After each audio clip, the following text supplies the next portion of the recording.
All right. Welcome to the FLYRS show. We've got special guest today, Cruz Blue. 15-year-old Cruz is been with the FLYRS forever, actually. The first OG group of 7 back in 2016. FLYRS coach now, junior mentor coach. Also on our FLYRS Rad Racing and Development team. Cruz goes to Flag High. He'll be going and be a sophomore next year. So Cruz does a little XC racing, then he does some long distance stuff. Last year on the Flag High team, took second at the state champions as a freshman. Just coming off the Pinyons and Pines bike packing. I don't know if you call it a race or a ride. We can talk about that. Seems like a race to me because everyone is racing and they keep track of the times. 360 miles, took 12th place, first, the youngest ever to finish at 15.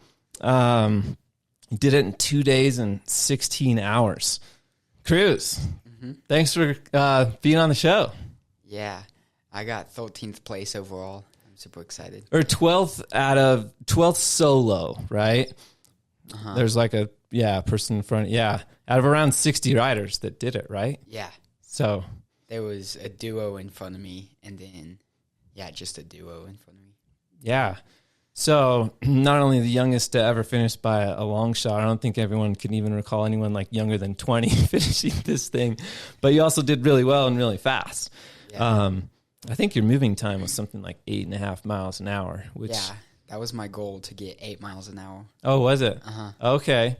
Because there's people that finished in front of you that had slower moving times, but they just went longer through the night because you actually stopped at night and... stopped for like 7 or 8 hours and tried to get some sleep versus riding all night? I slept the whole time, yeah. Oh, did you? Slept for 6-7 hours, yeah. Oh, wow. That's good. Mm-hmm. It's kind of hard for some folks to do, maybe. Either hard for them to do or they just want to ride the whole time. Mm-hmm. I definitely started feeling like getting drowsy, feeling tired. Definitely wanted to ride, but felt better going to sleep then. Yeah. So right off the bat, like what, 360 miles, what was your motivation to do this? My motivation was, a while ago I had heard about it. I was like, wow, that sounds so much fun.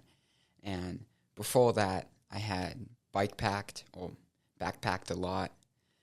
And I love riding my bike. And so I heard about bike packing, and I was like, that's backpacking and biking combined. Sounds super fun. And it's outdoors, and it explores places. It just sounded so much fun. And so eventually for one of my birthday trips, we did like this Black Canyon Trail trip. Took us 3 days. We did like 27 miles a day. And then I was like, this is super fun. And so eventually I started looking Pinyons to Pines. And then finally, this was the year where I remembered about it before it happened. So I was able to be like, hey, I really want to do this. Can I do this? And made it happen. Yeah, and then you got to have your parents say that you can be gone for a few days on a bike ride by yourself. Yeah. Uh-huh. That took a lot of convincing just to get them to believe that I could do it. And then once we got past that step, it was super easy. Oh, yeah. Mm-hmm. Easy. So... What was the training for this leading up to this? My dad had said, hey, Cruz, you really want to ride your bike more because this kind of comes off of the skiing season. So I don't ride my bike in the winter because there's skiing to be done and because the trails aren't rideable then. Yeah. So then winter kind of ended and I started kicking my bike up, started riding a lot. And then we were like, hey, why don't we do overnighters over the course on Saturday, Sunday while there's no school? And so over 3 weekends, I pre-rode a lot of the course. Okay. And that prepared me a lot for it. That was probably my training. Yeah. And so each of those weekends, how much would you ride? I rode 140 miles of the course. Oh, okay. Roughly.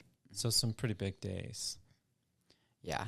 Yeah. Every day it would tone out. I'd do like 100 miles the first day, and then I'd do 40 miles the second day. So I was kind of worried because I didn't know if I was going to do 100 miles in the race and then bonk and not be able to keep riding for the other days. Yeah. And so over the, almost just under 3 days, you did around 100 each day, right? I think your first day, did you do like 140 miles your first day? I did 120 to 25 miles every day. Okay. Yeah. And you were very consistent. It's fun because you can go on Track Leaders and watch where people are at, and it was really fun to. There's a lot of us watching you, and it was really fun to see you're super consistent throughout the day. Like you didn't feel, you felt like your pace was pretty, like you could go the same pace for a lot of it. I felt like that for most of the ride. Coming into Pine Strawberry, I had a big struggle. It was fun, but it was super hot out, and it was just hard for me to continue riding into Pine. Yeah. Is there a big climb in that section too? No. It was just hot. Yeah. And slow going. Yeah. And so then towards the end, there is a big climb to kind of finish it out once you come out of Sedona and you come up the road, right? Schnebley Hill. Yeah. And that's like the last little punch, right? Before you kind of bring it in home. What was that like? Yeah. Is that tough? It was fun. Like, I rode with my dad up Schnebley. Oh, okay. I didn't have physical assistance, but it was cool to see him and be with him. And in Sedona, I just ate such a good meal of Fritos and sausage. Fritos and sausage. All right. Yeah. So speaking of that, how did you eat? Did you carry food or just carry snacks and kind of eat along the way? Because there's lots of stops you can eat along the way. So for the first day, me and my dad had kind of looked at it, and we were like, the first 200 miles were going to be kind of the hardest for food and water. And so what I ended up doing was I brought that night's dinner, and only that night's dinner. And so I started riding, got to Mormon Lake, got a few snacks, and then continued on my way to the Blue Ridge Ranger Station, where I stopped, got some water, and then continued riding and stopped on the Mogollon Rim. Okay. Did you have like a plan in place, like in terms of your food or your calorie intake and your water intake, and did you have a plan for that, or was it just kind of like eat and drink when I feel like it? Pretty much eat and drink when I feel like it. Yeah. But the nice thing that I realized about these races is like you can go into a grocery store, and first of all, your parents aren't there, so you can grab all those Oreo FLYRS and Sour Patch Kids. And there's nobody to say, no, you shouldn't grab that. Yeah. In fact, if my parents were there, they probably wouldn't have been like, you should get that. Or stuff like that. Right. And then the other thing that really helped me is I had this grab bag that my buddy Ethan lent me for the race. And so I could see my snacks in there. And it helped me just kind of shove them into my mouth. Yeah. Yeah. Well, that's what a lot of people like, why they enjoy these rides like this or routes like this. I think they put together these routes where there's a lot of convenience stores along the way that they can stop, because they feel like they're like a kid in a candy store. Their food is like you go and grab a bunch of candy and eat a bunch of candy, and that's how you do it. So yeah, that's fun for sure. So you just kind of ate, and so you wouldn't know like what your consumption was, like how much water you took in a day, or No, I just drink until I was full and eat until I was full. Yeah. And it seemed to work out well. Like you didn't have any like spikes or bonks, or whether it's up or down within your energy and your stamina throughout the ride. Yeah. I didn't have any. Yeah. Wow. Did you feel like as the race progressed, did you feel like maybe you got stronger in certain phases, or maybe stronger on day 2, or? I think day 2 was my hardest. Okay. Because I think I came into Pine and I was just dead, and I I like sat down and I ate a burger and fries, and it was really rough. And I took a break. I took like maybe like an hour break in Pine just to recuperate. And besides that, I feel like I was kind of getting stronger because I'd sleep, and then I'd see everybody, and I'd be like, ooh, I want to catch him, or ooh, I want to catch him, or her. Yeah. Or, yeah. And so when you slept, did you have like a bivvy or a bivvy where you kind of just like just off of the side of the road or the trail where you'd sleep, or was it kind of predetermined spots? My goal was to get 100 miles a day. So that was kind of my goal. And then how I slept was I had a tarp, and then I had like a sleeping pad, and then my sleeping bag. Okay. Mm-hmm.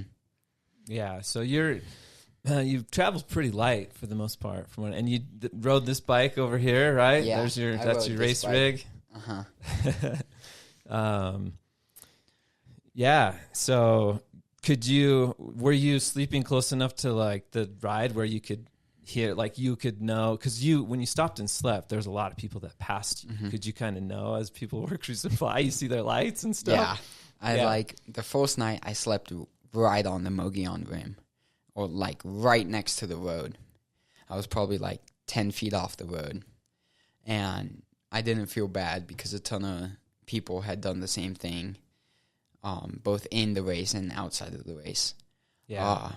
And so like it'd be cool every once in a while I'd see a headlight go by, and then in the morning I saw a few more headlights go by, and yeah, just these people, they ride through the night, and it kind of amazes me. Yeah.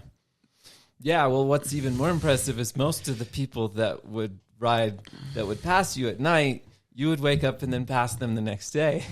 Yeah, I think that's because I had slept, and I was on like a full tank of energy, whereas all of them had either gone through the night or didn't sleep as well as they would normally. Yeah. And so, like, they were all slower, whereas I had started out fully rested, and so I was able to catch them. Yeah. Mm-hmm. Yeah.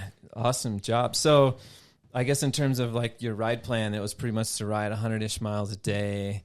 And there's just plenty of places you can pretty much just stop anywhere there and, like, sleep or rest or take a break. Is that kind of how it works out? Mm-hmm. Yeah.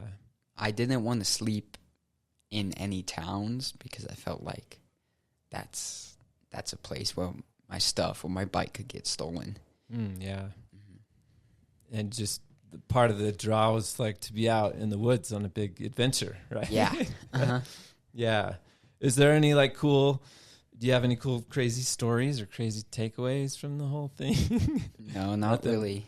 Nothing crazy happened out there. Except for there was this one guy, his name's Mike, and he built his own bike. So he like welded his frame together.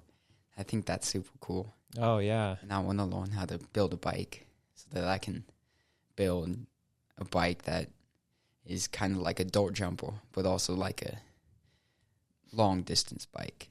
Oh, yeah. Mm-hmm. Yeah, for sure. Which I know those are on the opposite sides, but...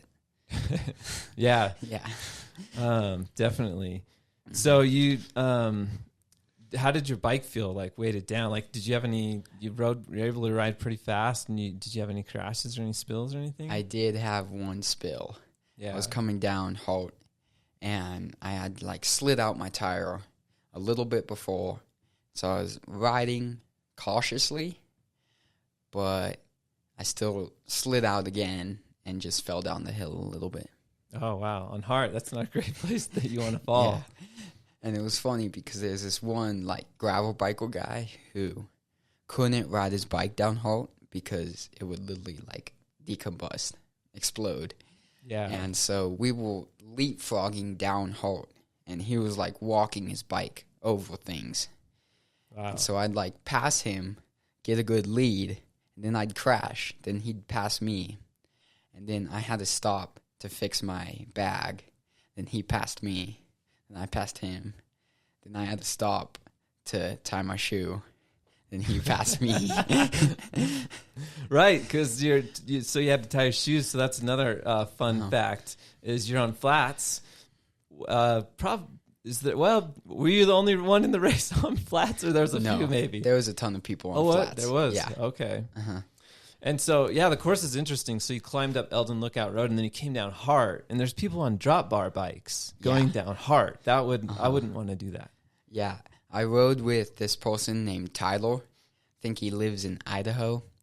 He was a super cool person, but like we were riding for the first day, and then he passed me, or he kept going in the night, and I never caught him again. But he was on drop bars, and he was just like, this is not the race for drop balls. I do not like drop balls at all. Yeah. Yeah, so there's a little bit of like you'd get single track like that, and Hart's like a decent, set of single track, and then you'd get gravel roads and a little bit of pavement. There's kind of a little bit of everything in there. Yeah. Yeah.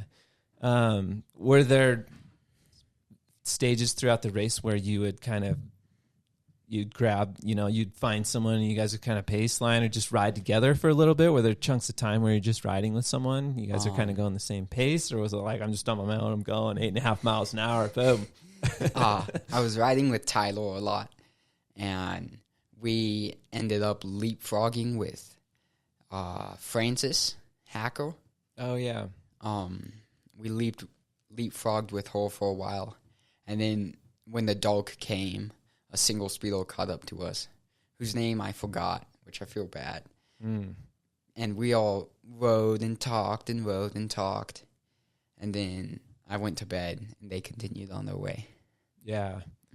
And so then, like, in the morning when you'd wake up and you'd catch people, would it maybe ride together a little bit and feel out their pace and then see if it was too slow or not, or just keep going? I don't know. The first time I caught somebody in the second day was Kristen, and I passed her, and then I took off my jacket and she passed me, and then I passed her again, and I kept that all the way to Christopher Creek, where I met up with some other riders and talked, and then talked with them more, and then they left. I still stayed there filling up water, drinking a Gatorade. And then Kristen caught up and said hello, and we talked. And then I went on my way. And I caught up with those other riders again. I passed them all because I was feeling really good on the section between two single tracks where there was a good chunk of road. Yeah. Wow. So overall, good experience. Was it pretty fun and hard, or? Great experience. Definitely do it again. I would definitely do it again. Yeah. And it wasn't like, oh, that was just so hard, I would never do it again, or it was, were you glad to be done though at the end of it? I was glad to be done, but I always feel like when I finish a race, I'm ready to ride again. Yeah. But 5 seconds before I finish, I'm like, I'm ready to finish. But once I finish, I'm like, I think I could have ridden more. Yeah. Yeah. So after that, what's next? What's next for Cruz Blue after 360 miles of bikepacking race? I'm not really sure. I want to do the CTR trail, but that's during school, so I'd have to do an ITT of it, or independent time trial, before school started. The Colorado Trail? Yeah. Yeah. I kind of want to do that, but my next, I really want to do it is the AZT. I really want to do the full AZT. The full thing. It's like 800 miles or something, right? Yeah. I've always kind of fantasied carrying my bike through the Grand Canyon and doing the AZT. So both of those sound really fun. Wow, that's a strange thing to fantasize about. That's the part where I'd be like, okay, I'm done here. I don't need to carry my bike. But you would be all about that. Doing the whole thing, carrying your bike through the Grand Canyon. That's crazy, Cruz. It sounds kind of fun. Yeah. It sounds really fun, yeah. So yeah, that and the Continental Divide one are some of the big ones, huh? Yeah. And then after I do the AZT and maybe the CTR. I want to try the Triple Crown, which is where you do the CTR, Continental Divide, and AZT all in 1 year. Right. Uh-huh. It's pretty hardcore. So you do that, so all your big aspirations are massive bike packing stuff. But then you also like super fast, short XC racing, right? Are you going to ride on the Flag High team, or is that just not, that's just too short now? Like Flag High, ACA racing, the season's coming up this fall. Like, I was riding my bike in rad practice one time, and this one lady named McKenna was like, hey, can we go faster? I was like, I'm going to try and keep up with them. And so I kept up with McKenna, and I was like, oh, it's fun to go fast, too. And so I'm definitely going to do Flag High team and do the XC races as well. Yeah. I was there riding with y'all, and we were going very fast. And this was shortly after this bike packing ride. I think it was like within a week. And we were like basically doing an interval up the trail, and you were going extremely fast. So cool, whatever riding it is you're down for. And you also like to do trial stuff, hop off rocks and jump and all that other stuff. One exception. Can't do road or gravel unless it's a bike packing race. Yeah, right. You hate riding on road or gravel, but then a huge race like this, it's fine. Yeah. How do you disseminate the difference there? Well, I kind of noticed on the P&P how beneficial or how fast road is compared to trail. And like, so now I learned why you ride roads sometimes. I still love trail, and as long as I'm not going for as long as I possibly can, I'm still going to deviate to trail. Yeah. Does that answer your question? Yes, for sure. I kind of feel the same way. Trail's really fun, but you get on a road and you're like, oh, just to be able to go, there's no flex, and just to be able to ride really fast, it's actually fun too. Yeah. Yeah. All forms of biking are super fun. All right, so I think we're going to wrap it up with a few questions here for you, Cruz. I'd like to finish off with a few questions. We got 3 little rapid fire questions, but you don't have to rapid fire the answer. You can take your time. This one's always a hard one, but it's just, may as well ask it to see what different responses you get. What is your all-time favorite trail and why? All-time favorite trail. This is a hard question indeed. Yeah. Or just one of them, because favorites are hard for me. So if that's tough, then just one that stands out on the list. On the P&P, there was this trail below the Mogollon Rim called the Highline Trail. Yeah, and it was hard. It was fun. It caused me to have a struggle coming into Pine, but it was really fun to do. Maybe like OG Sunset, OG Lowell Sunset. Okay. And yeah. Highline, I think they've just done some work on that, like recently. Some trail work. Yeah. Yeah. The Arizona Trail Association came through doing one of my pre-rides. Oh, did they? Okay. I know Matt Roberts with Flagline Trails has been working out there, who did the Sunset. Well, now it's called Full Sail in Flagstaff. I think they did some work out there. Cool. All right, next one. Do you have a favorite story or experience involving riding? Again, or one that just stands out? I don't know. All of them, probably. Yeah, definitely. That's a tough one. All right, since we're a youth rider program and we've got like 1,000 youth kids, and hopefully a whole bunch of them will watch this and look to aspire like you, Cruz. What one piece of advice do you have for a youth rider? Ride your bike. But make sure you enjoy it. If you enjoy riding your bike, then you ride your bike. But if you don't enjoy it, then what's the point of riding your bike? Yeah, that's a good one. Ride for the fun of it. Keep it fun. Yeah. Fun is fast. Fun is fast. Fast Is fun. Yep. Cool. Yeah, I think that's all. Before any last words of wisdom from you, Cruz? As Master Dragonese says, have a great day. I like that. That's what you say to everyone you see. We'll be riding with you, and you say that to everyone all the time. Yeah. Which is awesome. And you remember people's names. You remember a lot of people's names on that trail, which is super cool too. Yeah. Remember names is big. There were so many people on that trail that, like, it was cool to ride with, like Sarah and Ray Ray and Tyler and Francis and Kristen, who I ended up riding with for a little bit of the third day. And Chaz, who has this cool dynamo hub, which basically powers your lights when you ride your bike. And my teacher, Mr. Kruger, who came and rode with me for like the last little bit. Yeah. Yeah. Very cool. Awesome. Well, thanks, Cruz, so much for being on the show. Special shout out to the Howells team, Benchmark Mortgage, who gets this all set up for us. We're in an awesome studio over here. And I just want to send a shout out to other sponsors. FLYRS is looking for sponsors too. They help us get more kids on bikes with scholarships and such.